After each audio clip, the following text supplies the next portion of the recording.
Well, I'm going to kick it off with tools to live by today, presented by Veyor Watches, which is the only tool that you need. VeyorWatches.com, right there. Chaz has got it on display. Promo code Splendor15 for 15% off. Veyor spelled Vaer. We love them, but the advice that I need from you is whether or not to wish somebody a happy birthday. I saw that it was your birthday because your wife wished you well, and I thought on Instagram, and I thought to myself, this is an opportunity to reach out. And then I thought, what's the protocol here? Is a phone call necessary? Is a text sufficient? Should I do a handwritten card that I mail to his house? It's going to show up a couple days late, but it'll have more impact at that point. Or do I save it for a podcast segment on Friday or Thursday? So this is way less, way less, we're not going to get in trouble for this one like we are going to get for men riding shotgun while their wives drive. But lots of feedback on that. We can address it later. Great. So for me, typically, I am kind of a grouse when it comes to birthdays. My own personal birthday, right? Like, don't care about it, not really, et cetera, et cetera. And my normal advice, probably my 10-year ago advice, would have been, who cares? Just let the day go. That person, you'll talk to them if, when you think about them or when something comes up, their day they were born is immaterial, right? And now at this older age, at this 47 years of age, I can think it is like these times are special, even if they don't feel special to you. It's a nice time to kind of, I don't know, take stock of all the... Was that me? That was you. Dang it, I have mine on sleep. How's that? I have silence notifications. It's rude. Bummer. Yeah. But in any case, like, it is a nice time to take stock of those in your life who matter, right? And so I'm going to say a simple text suffices in terms of a happy birthday, right? Just letting the person know you're thinking about them. No more, no less. Don't need to wax eloquent. Don't need to go into great detail. I think it's just a small marker of, and not for you, not for the sender. I'm sorry, for both, for the sender and the sendee. I think when people have birthdays, both sides can take stock of, we have these special relationships in our lives. Ain't that grand? All right, well, I'll try harder next year. Thank you. But you're welcome. Yeah. For listeners who are typing in a barrel or gnaw submission, I just would like the record to show that we have already done posting about your significant other on Instagram. We've already done self-identifying that it's your birthday, either on Instagram or in the workplace. So go back to previous years' shows if you would like to hear the answers to those. We've done a lot of work on birthdays here because it is important. But again, it is important to readdress because these things change over time, right? I mean, I'll hold on whatever we said about announcing your own birthday. Man, announcing your own birthday is really not very cool. I feel like females, not to get in trouble again for identifying genders, but I feel like females have a little bit more grace with this. Like, sure. I'm used to seeing Queen for a day with the big 2.5 balloons for the 25th birthday on Instagram, and then a gallery of photos blowing out candles and celebrating that night. I accept that. I'm not offended by that. When a dude does it, though, I do get a little bit like, I'm not offended by it, but I recognize that person does need special attention. Like, they're seeking attention. For some reason, the female seeking attention, I don't know. I don't know. I have no idea why that's why I give more grace for the female in that scenario. I'm glad, because I did think that we were not going to get in trouble for answering this question, but now we can, so that's great. But I totally agree. When I see a peacock, a man who needs attention, I mean, it's just true, and I really puppets of the manosphere right here. But we are. I mean, it is what it is. Manosphere. But my manosphere that I'm a puppet in, I like my men stoic. I like my men, not like completely stoic, but I don't like a preening, I need attention, man. I agree. Yeah, it feels weird. And maybe it feels weird because we're being confronted by evolution. Like maybe that is the better way. Maybe we're evolving into a way where the male who needs attention or is more vulnerable and showcases his vulnerabilities or whatever it is better for society and better for the human race. And you and I are, you know, stuck in the old and not comfortable. Yeah, we're toxic and we're stuck in the old and we're not comfortable with change. But that's a very real possibility, which I should read Griffin Colapinto's recent Instagram in relation to this, but I'm going to save it for a little bit later.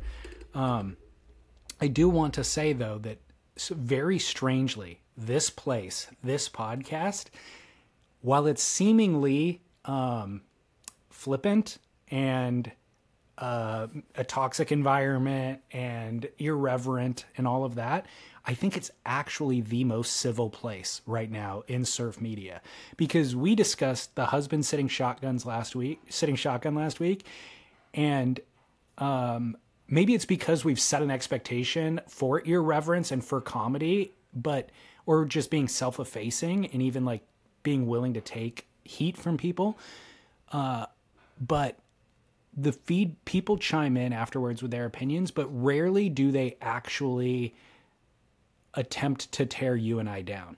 Yeah. They give us feedback and they say, wow, I disagree with you. Here's my thoughts on it. But rarely do they ever come at you and I and like, holy cow, you guys are awful human beings.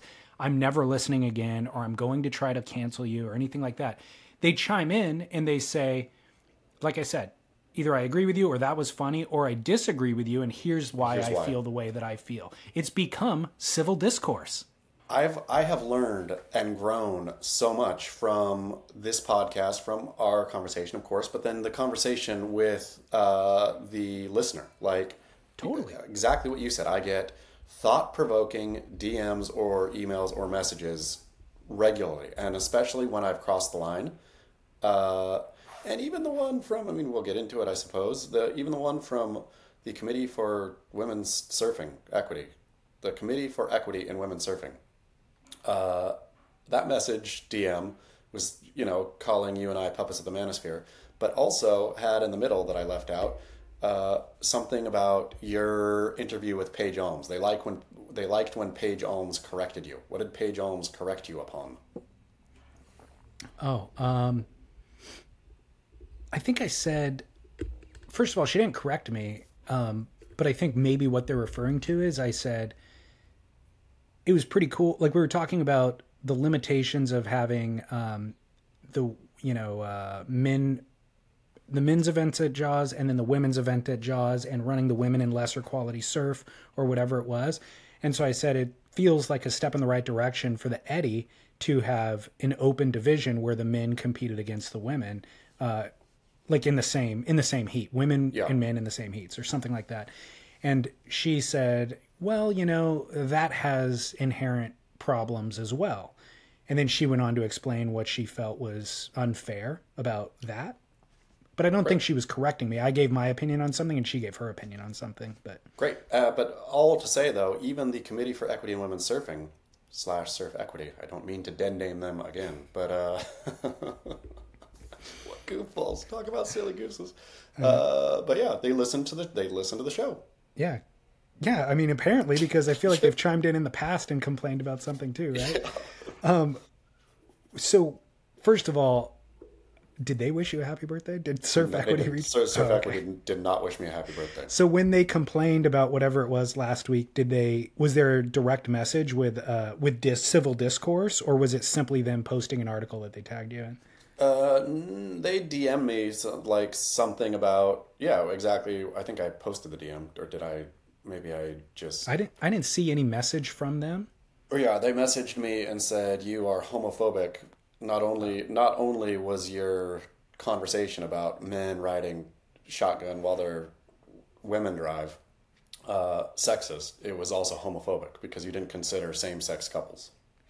Which is amazing to me.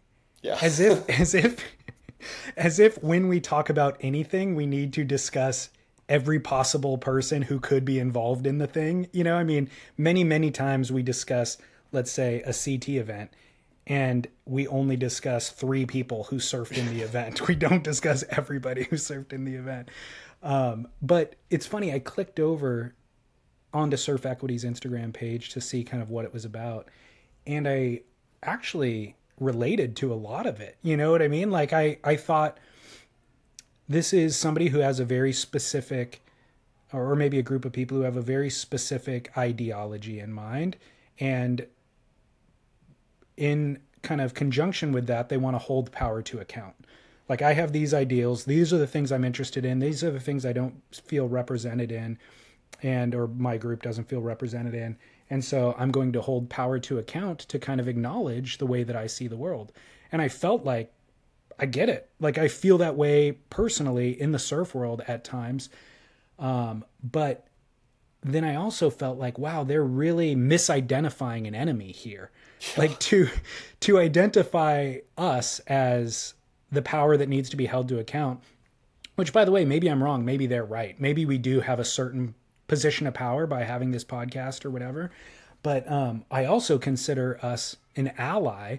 Like, you guys are completely Surf Equity are totally misunderstanding either not only our roles, but where our heart is at. Like, because I feel like I would be your ally had this conversation started off on a different foot, because I actually agree with all of the things that you are about. And the conversation that Chaz and I were having last week, you either misunderstood where our hearts were at in that conversation. You didn't get some of the joking that was happening in that conversation. You know what I mean? Like, their perspective on their worldview, let's say, may have blinded them from fully understanding the nuance of the conversation or something like that. I mean, I think anybody who is a zealot and thinking they are right 100% of the time opens themselves up for trouble. And I think that's what whoever the people are, feel, right? It is their way or the highway. And there's no middle ground, right? There's no way for coexistence. There's right and there's wrong. There is, like, I'm sure they try. The weird thing about them, I think, is that they bully women mostly, which is really weird. Like, Calla Kenley is listed as a founder, but they have a whole thing on their website. Their website's a mess if you ever go there. It's kind of a funny thing to go through. But they have a whole thing about Calla speaking out against, like, trans inclusion in sport, I think, basically. Like, Calla saying something about, like, it's unfair, essentially. And them, like, roasting Calla, and so she is no longer part of our thing, but they still have her listed as a founder. But it's that kind of thing, right? It's like, these are all nuanced discussions, I think. Like, especially, this trans inclusion in sport it's not black and white. There is, and we've beaten it to death probably on this show, but anybody who says, no, this is 100%, I'm 100% right on this issue, so you're a crazy person. This is all wildly new stuff. And it's my goodness, to think that you are the arbiter of knowing 100% this is right and this is wrong in this issue, you're dumb. Shows a real arrogance and also a real misunderstanding of the word equity. Yeah. I mean, truly the opposite of equity. Yeah. And I mean, maybe it's time that we just redefine in the way that we've redefined literally.